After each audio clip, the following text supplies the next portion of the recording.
Salami and Peach, you got your partner Pookie Doodle Squad, better known as AAWRS1. Dig it. Coming back with the Jolt #2 on my way to fire camp series, y'all.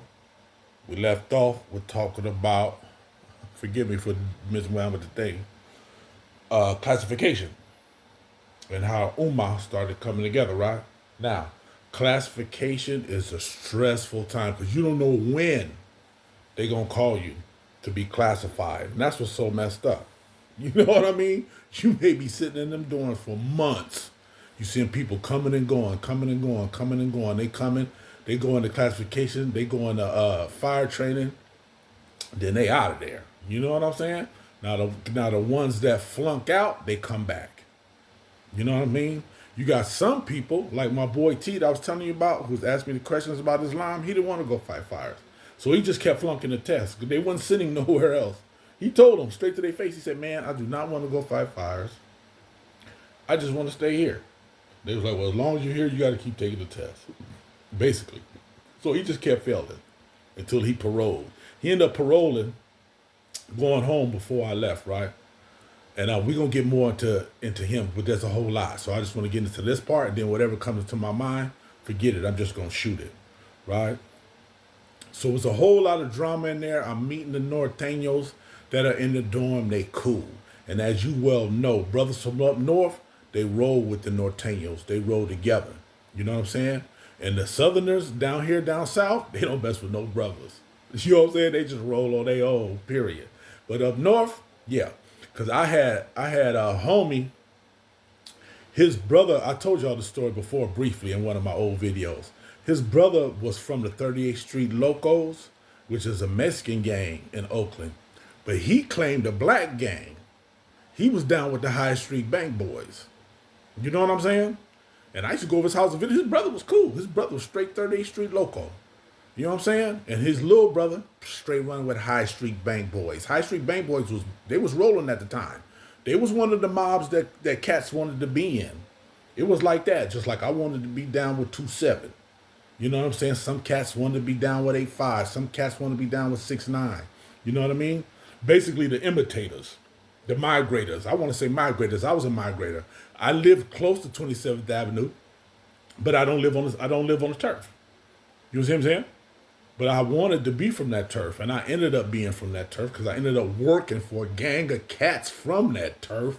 And I knew a gang of cats from the turf, and I got accepted. Wasn't no jump in or none of that. I put in work by, being out on the street, hustling. That's how I got in, and I could go into that in more depth, and it'll trip you out. You see what I'm saying? But anyway, ain't no telling when you go to classification. So I'm sitting around waiting to go to classification, stressed out. You know what I'm saying? We had another brother that came in. He was from somewhere from Central California. I wish I knew his place where he was from. He's from Bakersfield, Fresno, Porterville, somewhere around in Central California. Big old swole, light-skinned brother, Muslim, right? He was telling us all how he had caught another beef, right? And he was wanted by the police, and he was telling his ummah about what was happening. And they was like, man, we ain't gonna let the police get you. Man, they helped that brother get a passport. They had a hookup in Egypt. Man, that brother flew over to Egypt. He was telling us his story. His story was incredible. How he got over there, he didn't know the language barrier and stuff.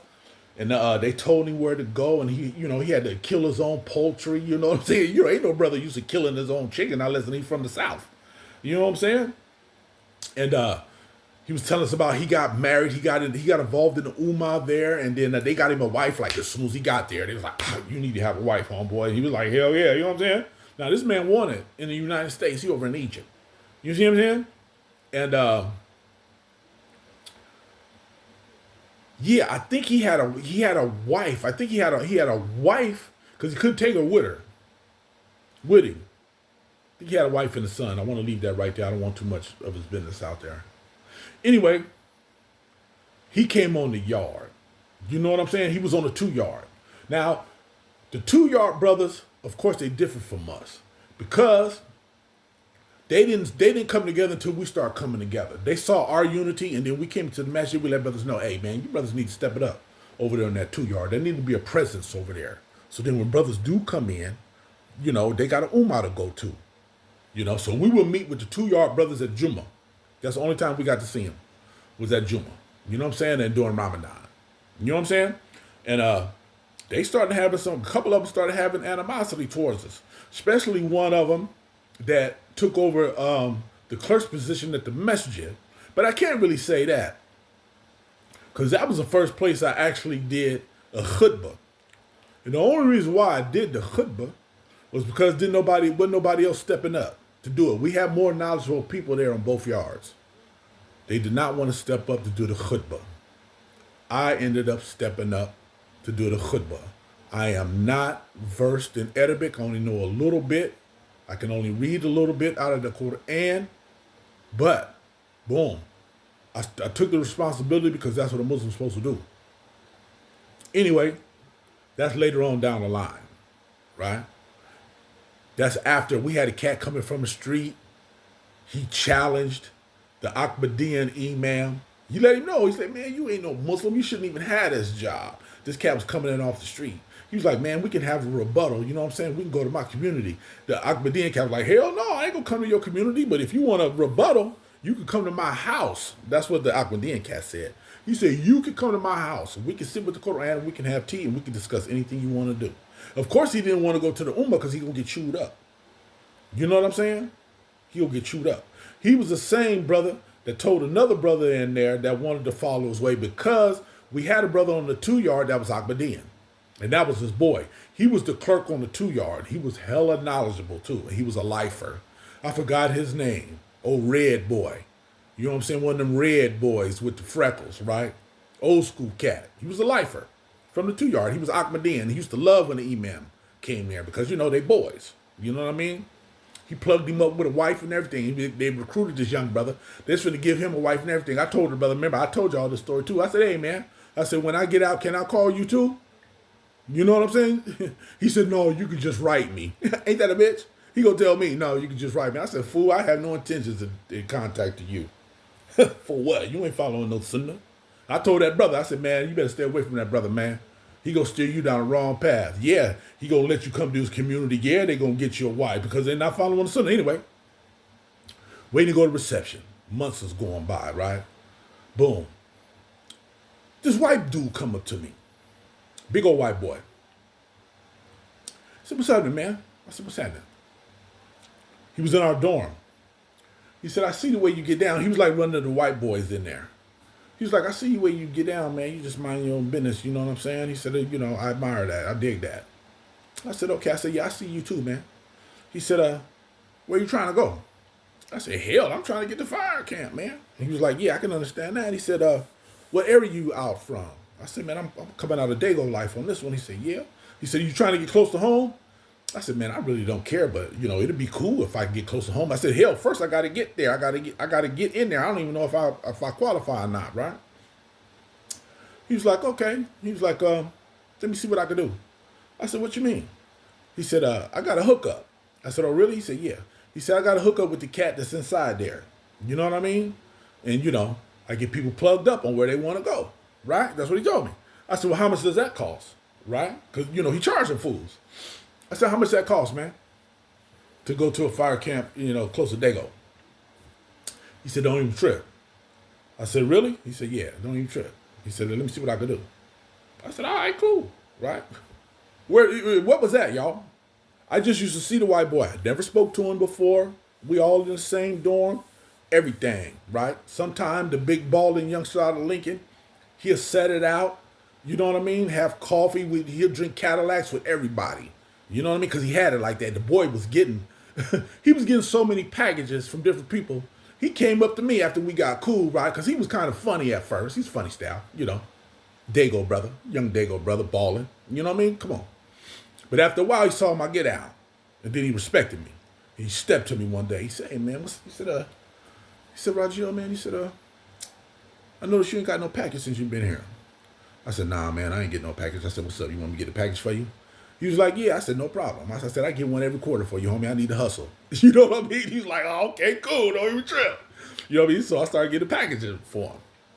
I remember one time I got a package for him, and I showed him the package. He was like, man, that's all she sent me. She didn't send him what he wanted, right? He was like, man, that's all she sent me. I was like, that's the whole thing right there. You know I ain't gonna take nothing, right? He was like, he just took one thing of coffee, right? He took one jar of coffee. He was like, Roger, you can have the rest of it. I said, man, you gonna let me have the rest? He said, man, you can have the rest of that package, homie. I ain't tripping. I was like, oh, young partner, you know what I'm saying? Good looking out. You know what I'm saying? Because I can't say this. I didn't have no hustle up there except for the hustle from what I was working. You know, and my job was, I had to get my job switched to being working in the dorm because they tried to put me in the crip dorm.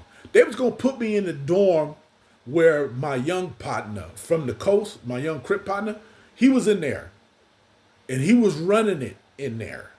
But I was like, nah, man, I ain't going in there. These fools already know I'm a Muslim, but they already know I'm coming from a blood dorm because that's how it is there. The big numbers was Crips and the low numbers on the yard, on the 1 yard, was Bloods. And that's how they had it sanctioned off. And I was in 107. That's blood. You know what I'm saying? He was in like 7-something. You know, them Crips. So it was a punk-ass torpedo police there, Mexican. He wasn't worth shit. He used to set up the Norteños. He was a bullshit. He needed to get fired. He needed to get stabbed up. That he needed to straight get killed on that yard, right? He gonna tell me. I told him like this. I said, where's that job Doug sent to? And I was on the yard at first, and then they was all, now you inside the dorm over there. I said, nah, man, I'm not going to that. He said, if you don't go to that, you can end up going to the hole, or you got to be reclassified as a gang member. I said, what you mean? I said, I'm already classified as a non-affiliate, fool. Just because I refuse to go in there and do that job because I'm worried about my safety, I'll take that up with anybody. And if I need to go to the hole, I'll go. But you don't scare me, fool. That's what I told him. I said, you don't scare me. You know what I'm saying? He's like, well, okay, I'm gonna classify you as a blood. I said, yeah, you can do whatever you want to do. I'm gonna go to the sergeant. You know what I'm saying? I'm gonna go over your head.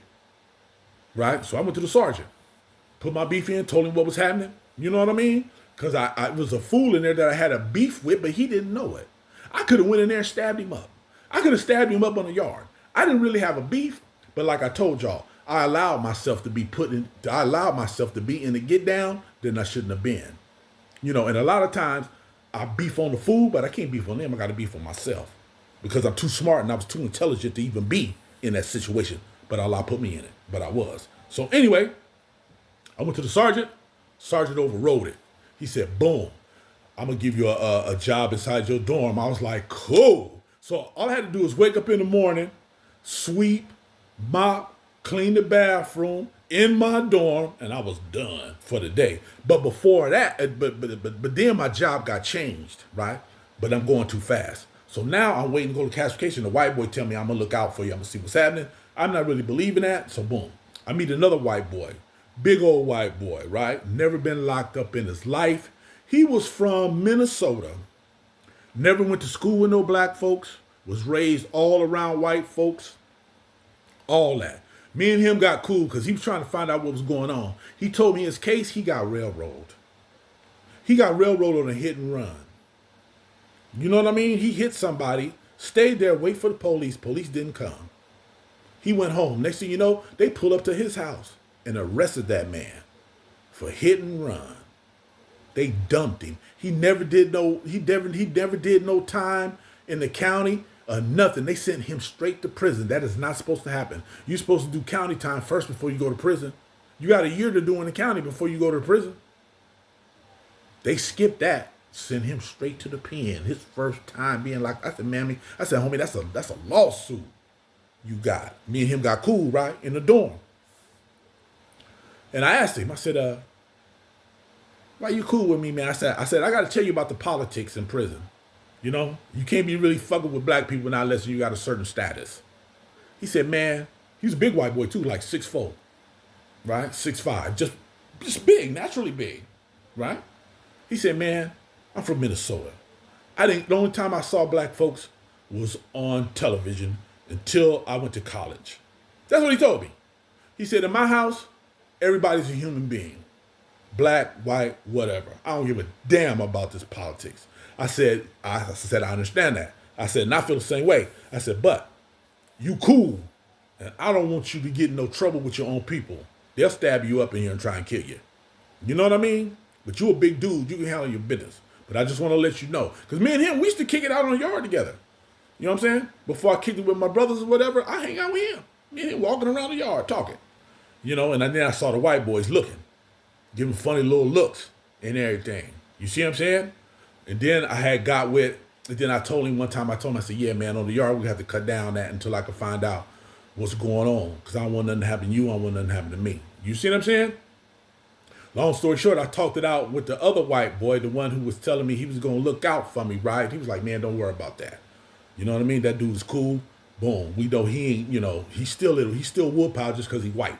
You know what I'm saying? So don't even worry about it. I was like, all right, cool. Because I said the other fools on the yard and other buildings, they looking. He was like, okay, don't even trip. I got that. I was like, all right, cool. I don't know where this white boy came from. You know what I mean? I just used to see him in the dorm. I don't know where he came from, right? So, boom. Months is going by, stuff is happening, what's going on the yard. Oh, yeah. That thing when happened about the dude who we was protecting from Chicago, about the Crip, right? The Crip, he was effing a punk inside the dorm. Because you know, there at Jamestown, I've heard about women that saw them on the yard, the ones that left their men because their men was getting ran up on that yard in them dorms. Because, you throw your sheets around your little, you at the bottom bunk, you throw your sheets around your little bottom bunk, yeah. As long as you don't make no motherfucking noise, you doing what you need to do. You know what I'm saying? The Crip was doing that with a pump inside that dorm. You know what I'm saying? When we went to go save the torpedo. See, we didn't know all that till the end, right? Because remember, I checked him about the cigarette. And then he gave me a light. And then when we went to the dorm, I made sure I was the one asking for him. So then he backed that shit up. Oh, man, whoop-de-whoop. Then we found out he in there fucking a punk. You know what I mean? So he totally damaged with us. And we got the homies going on visits, talking how bras is dissing their men's up in there because they on the yard fucking punks. They finding out about it. That's crazy. Brother like me trying to get married. Ain't thinking about nothing like that. Well, Allahu Allah, man. Allah knows best. Anyway, the brother who I was telling about was the most knowledgeable. I gave y'all the wrong. His name was Mujahid. And that brother who came from off the street from my drug dealing days, he wasn't Hezbollah. He was Mujahideen. You know what I'm saying? Because he was up under the leadership of this Asian cat who was the emir of the yard. I caught him on my third joke. No, matter of fact, yeah. I saw him on it was my second joke or my third joke. No, it was the second joke because I told him, yeah, I know that little Asian dude. He's the emir. Because he had got out.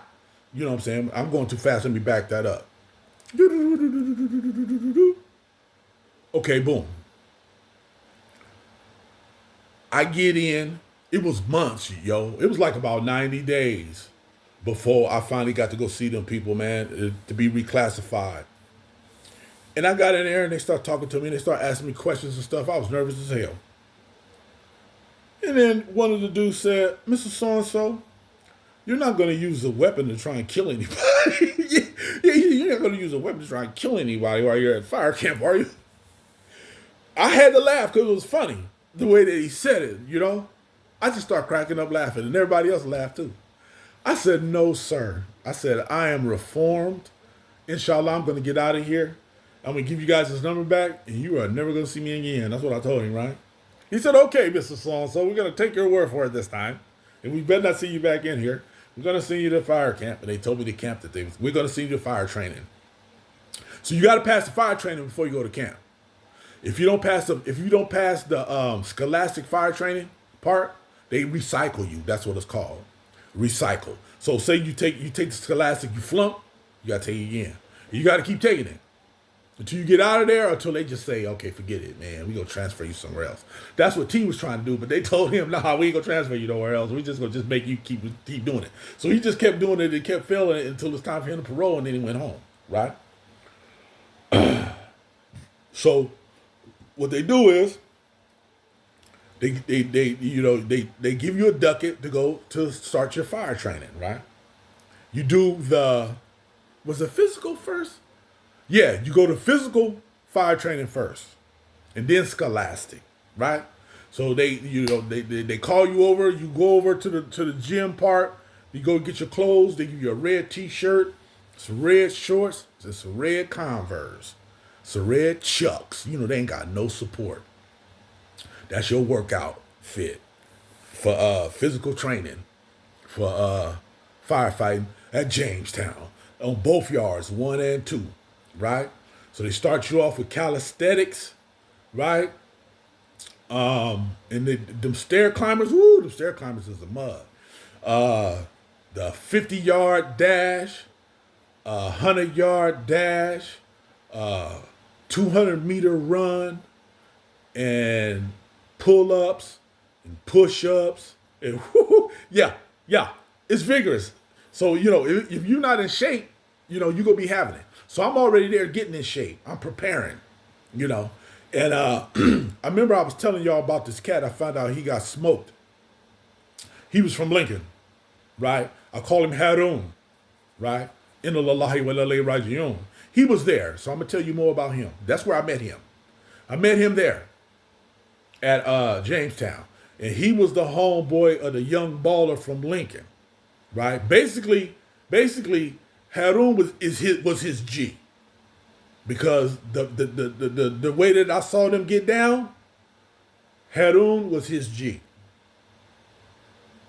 The youngster was running it, but Harun was his G. He was respecting Harun. You know what I'm saying? So I'm gonna leave it there, and I'm gonna come back and we're gonna talk about the training, the physical training, the scholastic training, then whatever else I remember about the torpedoism and what was going on there. I'm just gonna add it in as I go. I need to sit up and structure it, but that's just doing too much. You know what I mean? And that's too much business being filtered.